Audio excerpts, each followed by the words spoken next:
बिझीलँडमधील एका कापडाचे दुकान सुरू असल्याची माहिती ग्रामपंचायत सदस्याने प्रशासनाला दिली, म्हणून दुकानाच्या संचालकाने नांदगाव पेठ पोलिसात सदस्याने खंडणी मागितल्याची खोटी तक्रार केली होती.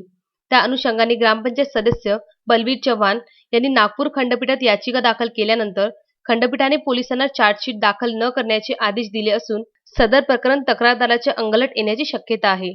नागपूर खंडपीठाचे न्यायमूर्ती हक आणि बोरकर यांनी चार्जशीट प्रकरणास स्थगिती दिली असून तुर्तास पोलिसांनी चार्जशीट न्यायालयात दाखल न करण्याचे आदेश देखील नांदगाव पेठ पोलिसांना दिले आहेत. संविधानिक पदावर असलेल्या ग्रामपंचायत सदस्यांनी लॉकडाऊन दरम्यान दुकाने सुरू असल्याने या प्रकरणाची माहिती ग्रामविकास अधिकारी जयश्री गजबी यांना दिली होती.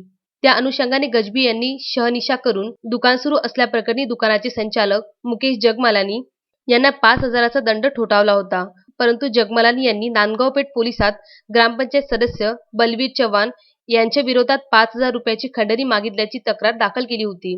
बलवीर चव्हाण यांनी एका प्रकरणाला आव्हान देणारी याचिका ॲडव्होकेट नवलानी यांच्या माध्यमातून नागपूर खंडपीठात दाखल केली होती.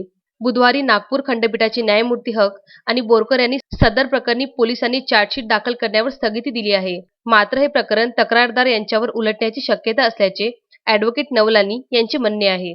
Vidarbha news bureau, Amravati.